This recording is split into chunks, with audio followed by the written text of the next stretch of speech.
사람은 누구나가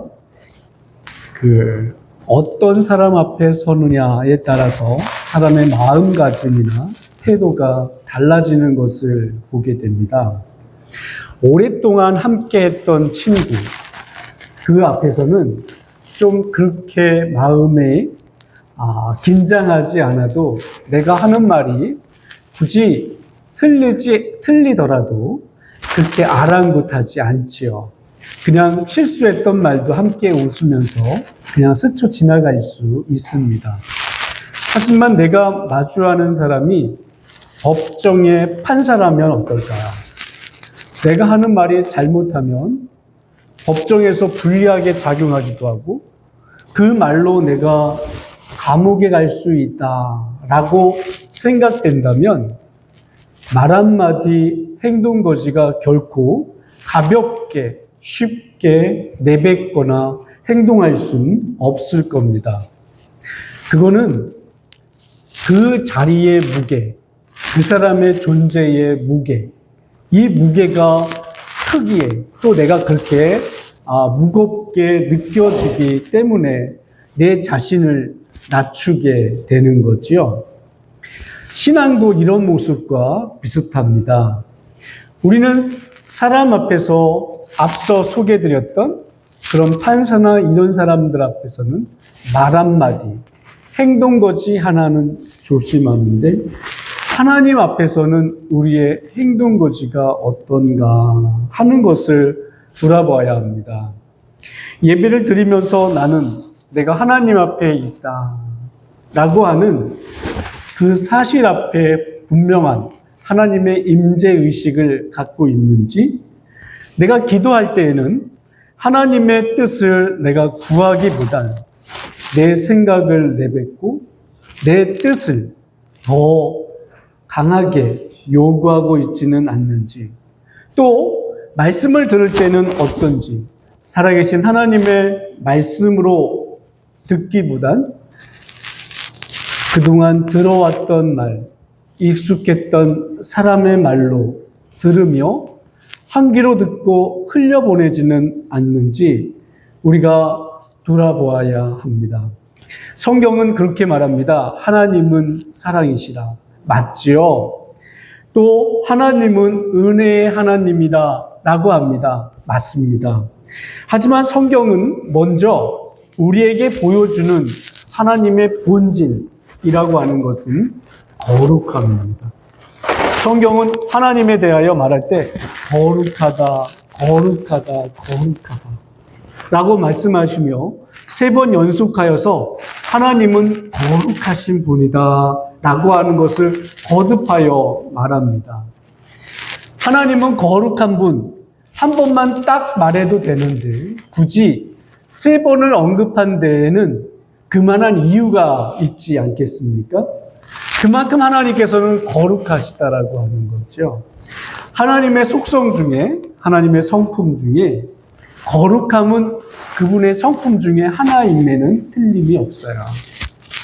하지만 그것만으로는 충분치 않고 하나님의 본질이라는 측면에서도 하나님은 거룩하시다라고 말하고 있습니다.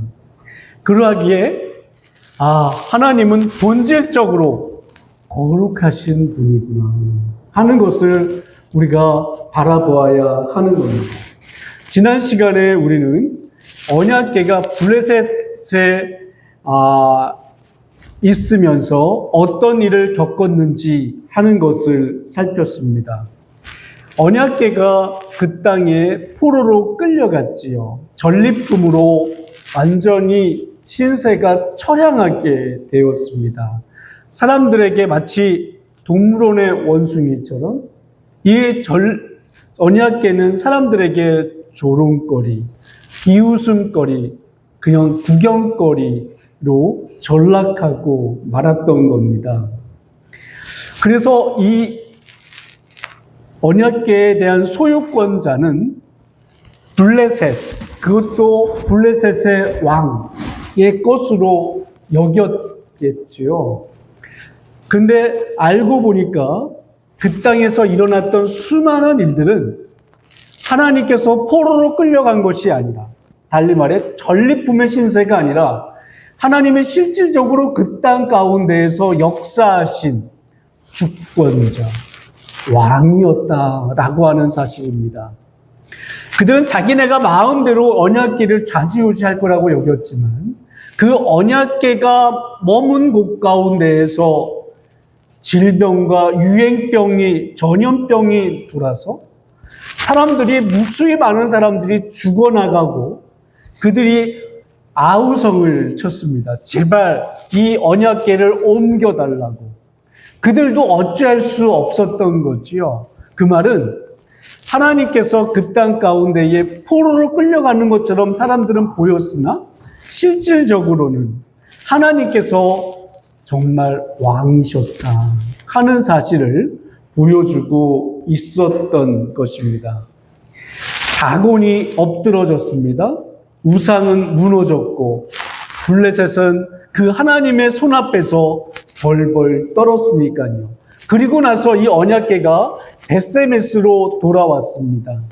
암소 2마리, 젖나는 암소 2마리가 그 어린 새끼 소를, 그 울음소리를 뒤로하고 벳세메스를 향하여 올곧게 갔던 장면을 우리가 함께 살펴보기도 했습니다.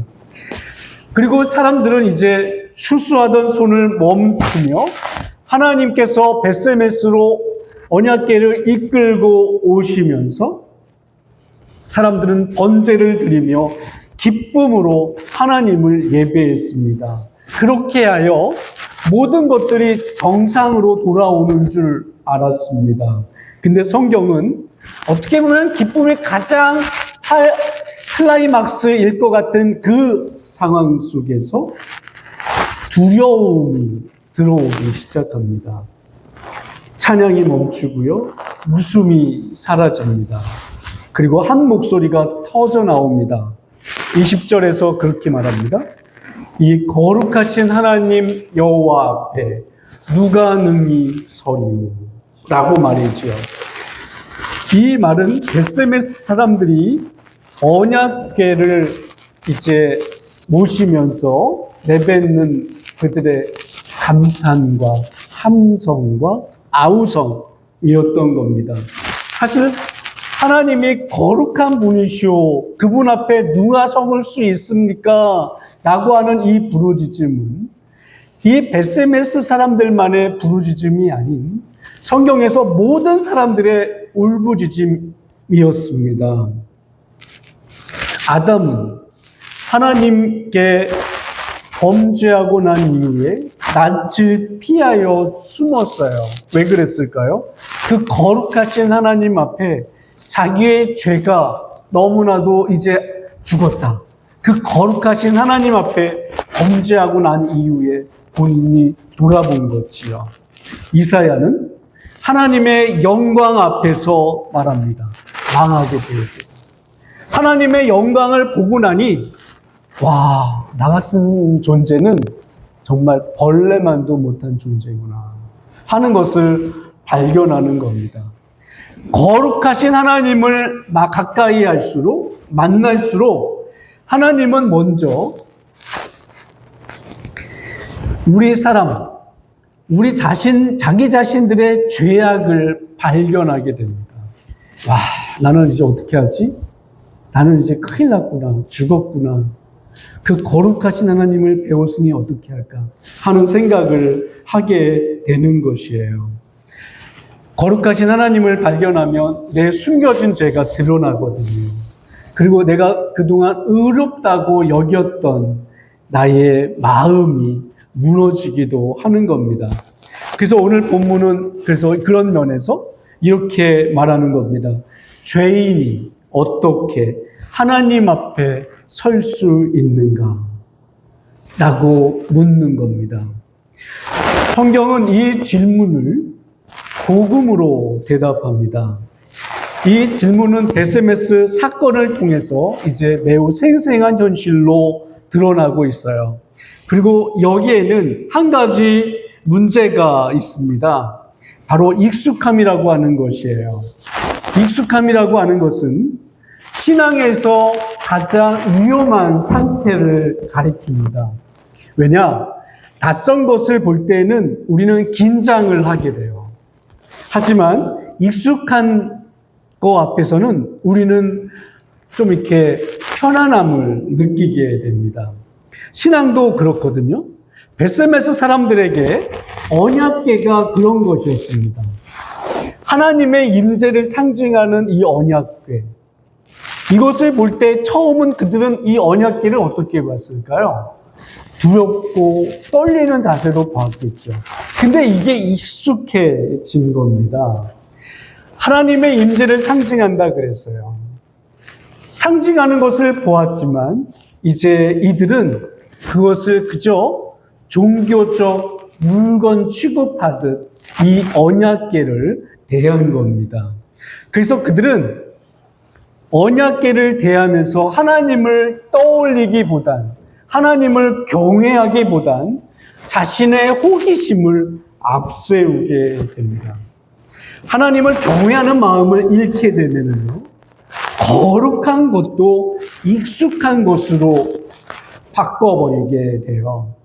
그래서 하나님은 당신의 백성이 그런 익숙함 가운데에서 빠지지 않도록 하기 위해서 기억의 표지를 남겨두십니다.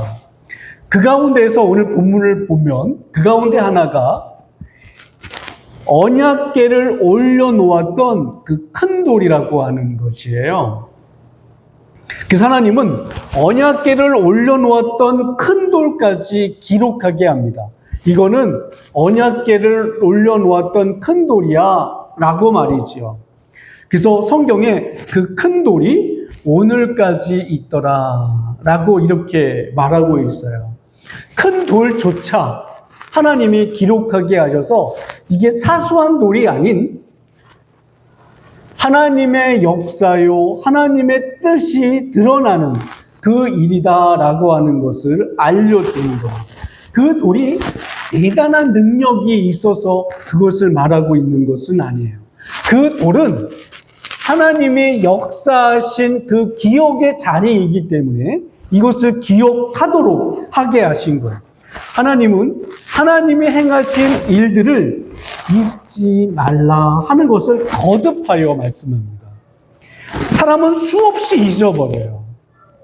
그래서 하나님은 말씀할 때에도 너희들 미간에다가 붙여가지고 말씀을 주야로 새기고 읽어라 라고 말씀하시고, 어떤 일들이 역사적인 사건이 있을 때마다 하나님께서는 꼭 기억하시도록 그 일들을 하게 하십니다. 사람은 하나님이 주신 은혜를 너무 쉽게 잊거든요. 하나님이 주신 감사도 쉽게 잊습니다. 하나님이 하신 일 그러하기에 또 쉽게 잊어버려요. 그래서 하나님은 그것을 우리에게 신앙의 끈으로 붙들기 위해서 기억의 흔적을 남기시는 거예요. 대표적으로 뭐가 있을까요? 바로 길갈의 12돌입니다. 길갈의 12돌은 뭐냐? 이스라엘이 요단강을까지 이제 건너왔습니다. 건너고 왔는데 하나님께서 행하신 거잖아요. 요단강물이 쫙 갈라졌단 말입니다. 하나님이 이스라엘 지파에게 그랬습니다. 각 지파는 돌 하나씩을 챙겨라. 그래서 챙겼어요. 그들은 몰랐죠. 도대체 이 돌들을 왜 갖고 가라 그래? 그리고 하나님이 그럽니다. 그 돌들을 이제 요단강을 건넜으니 그 돌들로 세워라 해서 길갈에 12돌을 세웁니다. 그게 뭘 상징할까요? 하나님이 이스라엘을 애굽에서부터 가나안까지 인도하셨다라고 하는 것을 하나님이 기억으로, 그래서 그 자손들에게도 계속하여 하나님께서는 너희들을 요단강을 건너게 하신 하나님이다 하는 것을 알게 하신 것이었어요. 그뿐만이 아니죠.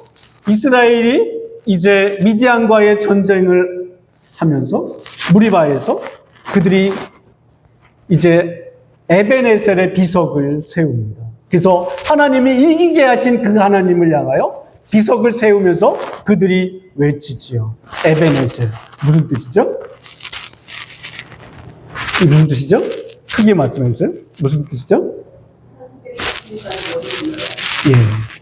하나님께서 우리를 여기까지 인도하셨습니다. 라고 하는 겁니다. 하나님이 우리를 승리하게 하셨습니다. 하나님이 우리를 여기까지 이르게 하셨습니다. 라고 하는 신앙의 고백으로 에베네셀 비석을 세우게 하신 것이에요. 하나님은 우리를 늘 상기시킵니다. 아, 이것도 하나님의 은혜요. 저것도 하나님의 은혜.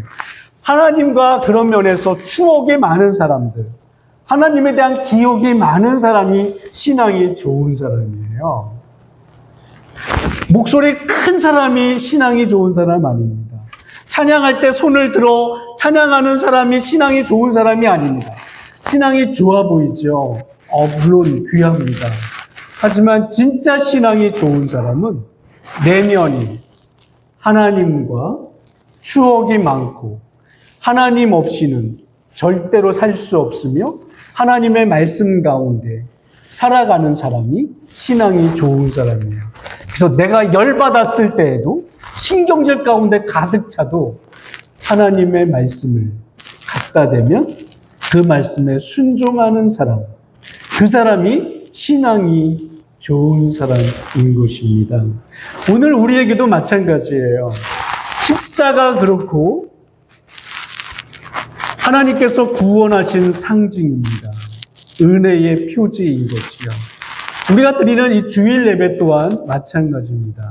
우리가 주일에 다른 데 안 가고 하나님 앞에 나와 예배하는 것.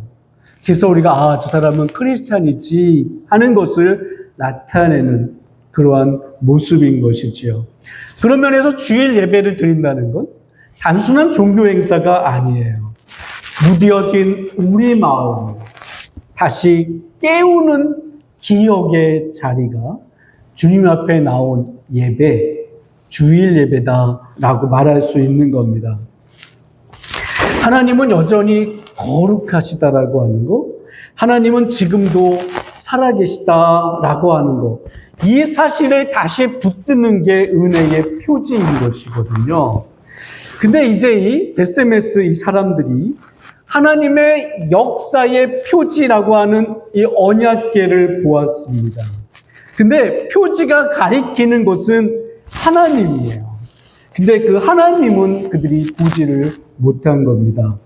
언약궤가 돌아온 것을 기뻐합니다. 당연히 기뻐하죠. 이방 땅에서 지냈던 것을 이스라엘 땅으로 오는데, 그리고 그 언약궤가 참으로 신기할 정도로 전나는 소 두 암소가 베세메스를 향하여 곧바로 오는 그 모습이 얼마나 기적적인 이런 모습이겠습니까?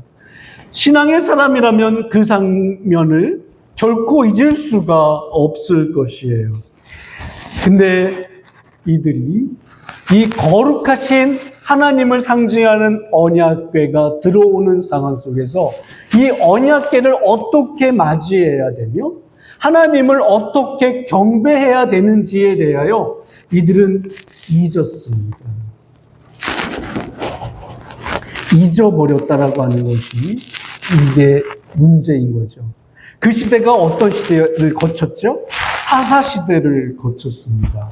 거치면서 하나님 경배하는 것을 가르침 받은 바가 없고, 그리고 그냥 자기가 관습에 따라, 관례에 따라, 관성에 따라 그냥 행했던 거예요. 그게 그 시대의 비극인 겁니다. 그리고 나서 이 사실 기쁨의 그 순간이 순식간에 두려움으로 바뀌어 버립니다. 왜 이런 일이 일어났을까에 대하여 성경은 이렇게 말합니다. 사무엘상 6장 19절에서 이렇게 말합니다.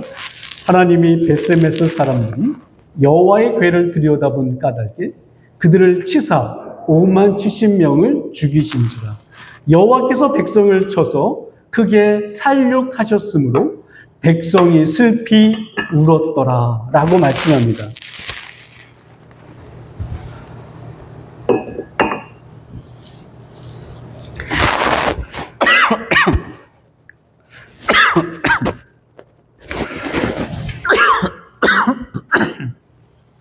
베스메스 사람들이 언약궤가 들어올 때에 그 언약궤를 들여다보았습니다. 이 말씀이 어쩌면 굉장히 낯설게 여겨질 수도 있습니다. 아니, 언약궤 들여봤다고 사람을 이렇게 죽여? 아니, 5만 70명이나 되는 사람을 죽여? 언약궤 들여봤다고? 라고 생각할 수도 있어요. 근데 이거는 이 사건이 얼마나 작은 사건인데 그랬느냐, 이거를 말하고 있는 게 아니라 그들이 하나님을 대하는 태도를 드러내고 있는 겁니다. 그들이 왜 언약궤를 들여봤는지에 대해서는 성경에 그 설명을 해주지 않아서 우리는 잘은 몰라요. 하지만 중요한 것은 그들이 넘지 말아야 할 선을 넘었다라고 하는 점입니다. 이게 하나님 앞에서의 그들로서는 익숙함이 빚어진 참사였던 거예요. 이 언약궤, 그거 뭐 어제도 보고 늘도 보고 문을 봤던데 뭐 그거 뭐 대수겠어? 라고 생각했을지 모르겠습니다. 그래서 그걸 언약궤가 들어올 때도 그냥 언약궤 이렇게 해가지고 잡으려고 했을 수도 있어요. 호기심일 수도 있고. 그렇구나 어쨌든지 간에 그 부분은 하나님께서 정하신 말씀에 의하면 그렇게 해서는 안 되거든요. 그래서 이 부분은 그들로서는 하나님 앞에 선을 넘었다 하는 겁니다. 죄라고 하는 것은요, 그렇게 시작됩니다. 야, 이 정도 뭐 괜찮은 거 아니야? 그거 한다고 뭐가 문제겠어? 뭐 대수롭긴 하겠어? 이렇게 생각을 하는 거죠. 에덴 동산에서도 그랬거든요. 하나님의 선악과 먹지 말라. 에이, 웃기고 있는 소리 하긴. 뭐 먹는다고 뭐 어떻게 돼? 그거 먹는다고 뭐 별일이나 생기겠어? 하는 마음이었겠지요. 하지만 그들은 하나님 말씀보다도 자기 판단을 더 믿었던 겁니다. 여러분, 죄의 본질이라고 하는 것은요, 규범을 지켰냐 안 지켰느냐가 아니에요. 물론 그것도 중요하겠으나 더 중요한 것은 하나님보다 내 생각을 더 신뢰하는 것. 그게 죄의 본질입니다. 하나님이 하지 말라 그러면 안 하는 것이 우리의 태도예요. 야야, 그게 아무것도 아니야. 그거 괜찮아. 해도 돼. 하는 것은 하나님의 말씀을 우습게 여기는 것이고 하나님을 가볍게 여기는 것입니다. 하나님은 그런 모습을 그냥 간과하지 않으시고 꼭 짚으신다 하는 거예요. 때로 이런 모습을 보고 그렇게 또 생각합니다. 야, 하나님 너무 엄격한 거 아니야? 아니, 그게 뭐라고. 그리고 이거 대충 눈 감아줄 수도 있는 문제 아닌가? 하는 생각도 하는 거죠. 하지만 그거는 하나님의 뜻을 곡해하는 거예요. 하나님은 엄격해서 금하신 것이 아니라 죄인을 살리기 위해 금하신 것이다 하는 겁니다. 이렇게 말하면 이게 무슨 말이에요? 말장난입니까? 무슨 하나님이 사람을 살리려고 금한다는 게 이게 무슨 말입니까? 말이나 되는 소리를 하세요. 그렇게 말할 수도 있을 거예요. 무슨 궤변을 늘어놓습니까? 이렇게 생각되기도 하겠지요. 하지만 한번 생각해 보세요. 절벽에 갔다고 생각해 보십시오.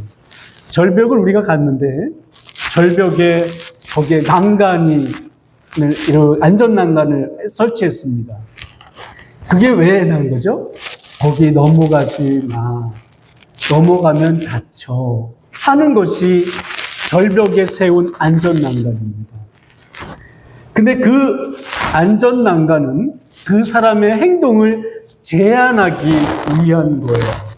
안전 난간을 왜 세웠을까요? 그 사람을 살리기 위해서 안전난간을 세워두는 겁니다. 하나님의 말씀도 그런 것이에요.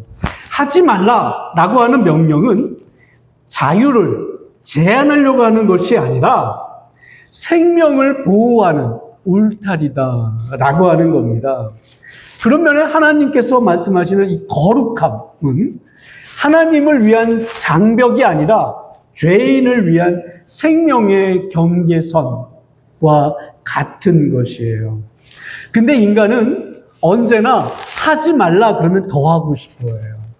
그리고는 그 밖에 자유가 있다고 생각을 합니다. 하지만 성경은 분명히 보여주고 있는 것이 경계 밖은 자유가 아니라 죽음이라고 하는 사실이에요.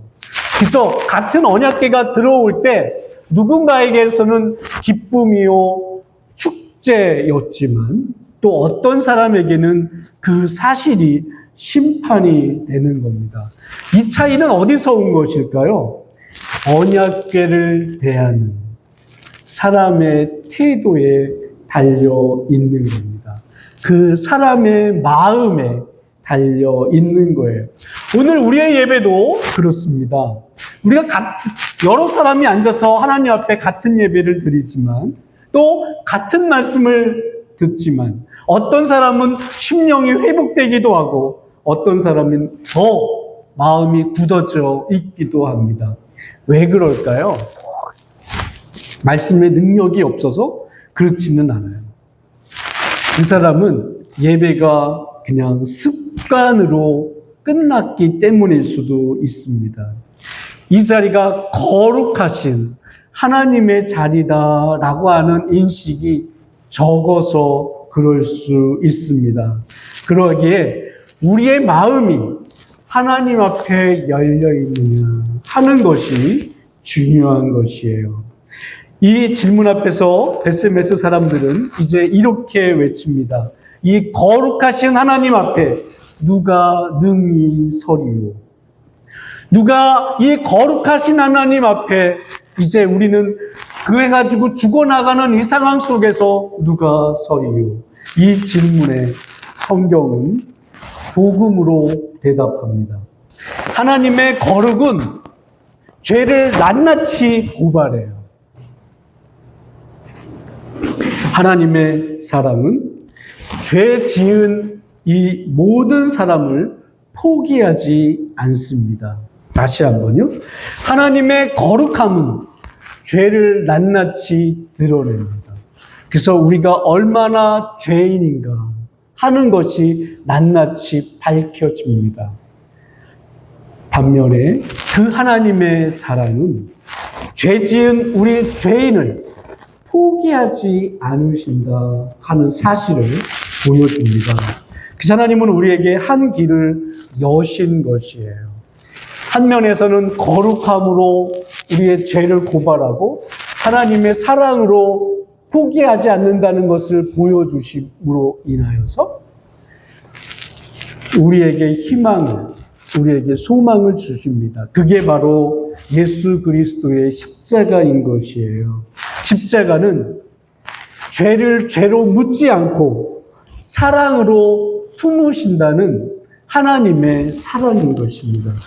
십자가 이전에는요, 여러분, 죄는 피할 길이 없었어요. 아담이 죄를 짓고 할 수 있는 게 뭐였다고요? 숨는 일밖에는 없습니다.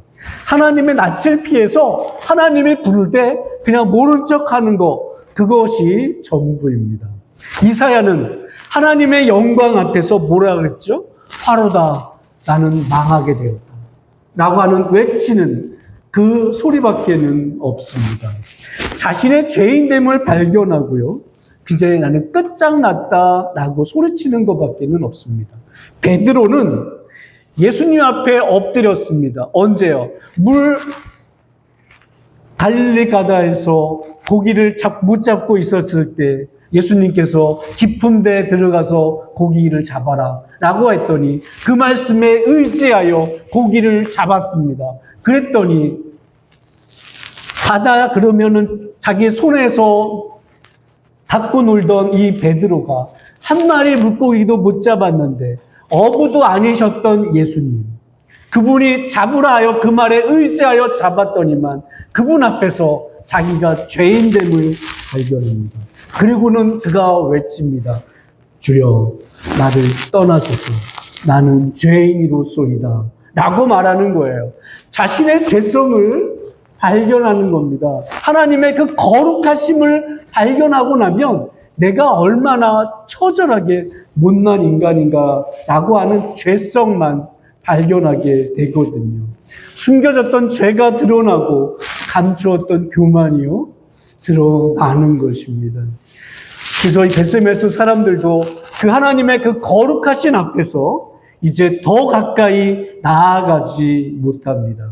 이제 언약궤를 다른 곳으로 옮겨달라고 이제 이들은 요청합니다. 거룩하신 하나님이 두렵기에 그렇습니다. 이 모습에서 우리의 죄인된 모습을 발견하는 거예요. 사람은요, 하나님의 은혜를 원하는데요. 하지만 하나님께서 우리를 변화시키려고 하면 그거를 부담스러워합니다. 하나님이 우리에게 복을 주시기를 원하지만 하나님께서 거룩하심으로 임하셔서 우리를 변화시키려고 하실 때에는 그거는 또 원하지 않습니다. 하나님의 위로는 원하지만 우리가 회개하는 것은 또 꺼리기까지 하는 것입니다. 하지만 여러분, 복음은 이 자리에서 이제 시작됩니다. 우리가 하나님께 나아갈 수 없는 그 자리에 하나님께서 친히 오셨어요. 그리고 우리가 머물러야 할 자리, 죄인의 자리, 그 자리까지 예수님께서 오셨습니다. 그래서 예수 그리스도께서 우리 죄를 대신 지시고 십자가에서 하나님의 거룩한 심판을 감당하신 것이에요. 십자가는요, 하나님이 죄를 가볍게 여겨 이걸 말하는 게 아닙니다. 어떻게 보면 그렇게 볼 수도 있어요. 왜냐하면 하나님이 어떻게 보면은 나에 대해서는, 내 죄에 대해서는 일절 타치 안 하고 제3자 예수님께만 모든 죄를 다 물으셨기 때문에 야, 그럼 죄 또 지어도 되는 거 아니야? 나는 괜찮잖아. 까짓거 내가 뭘 피해본 게 뭐 있어? 내가 죄 진 거 가지고. 없잖아. 야, 그러니까 또 죄 짓자. 죄에 대하여 자신감을 가질 수 있습니다.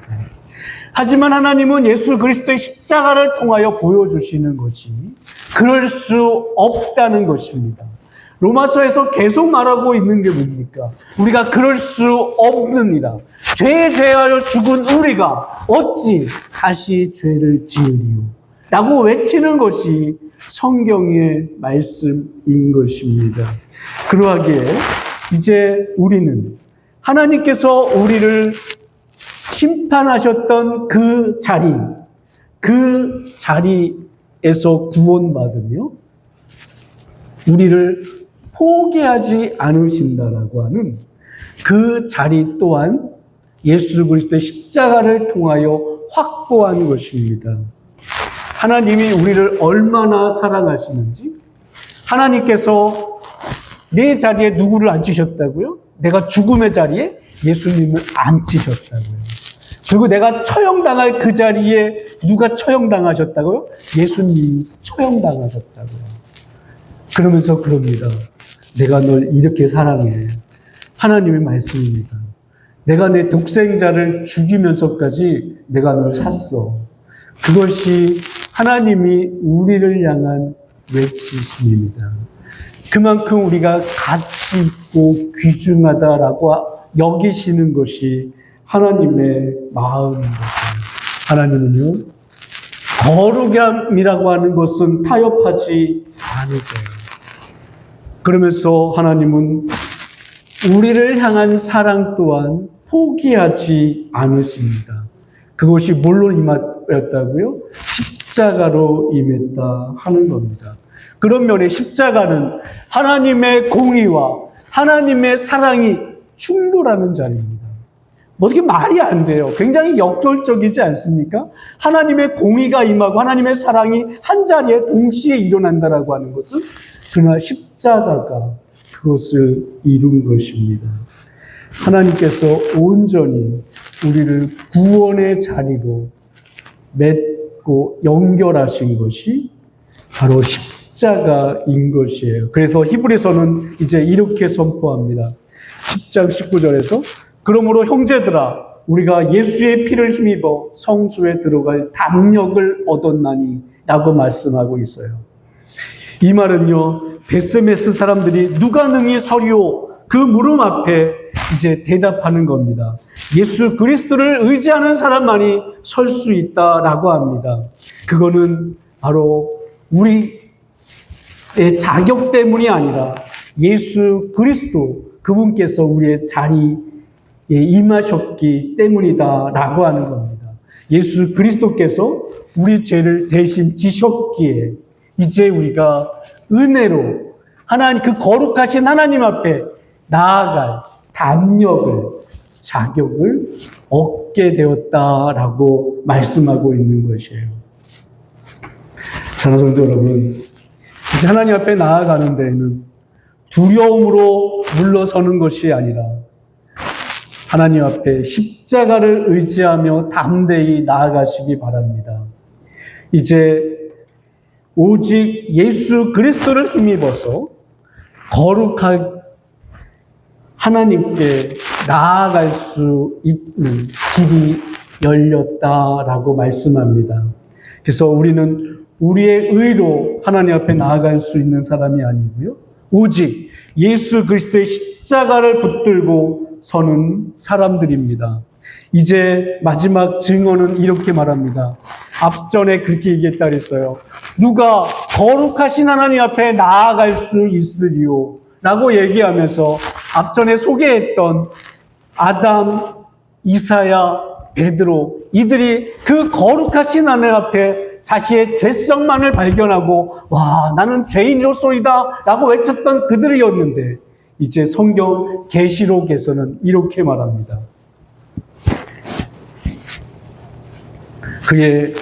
그들이 그의 얼굴을 볼 것이요. 그의 얼굴을 볼 것이요. 예수 그리스도의 얼굴을 볼 것이요. 라고 계시록에서 말씀하고 있어요. 이제 숨던 사람이 하나님의 얼굴을 보고 도망치던 사람이 하나님 앞에 서며 두려움으로 물러나던 사람이 이제 담대히 나아가는 거예요. 이게 복음인 것입니다. 도저히 감당할 수 없는 그 자리로 나아가 구원의 자리로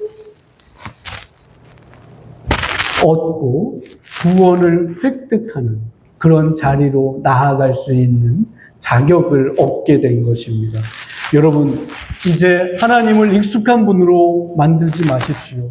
예배를 습관으로 만들지 마십시오. 그렇다고 두려움 때문에 하나님에게서 멀어지지 마십시오. 오직 십자가를 의지하며 담대히 나아가시기를 바라요.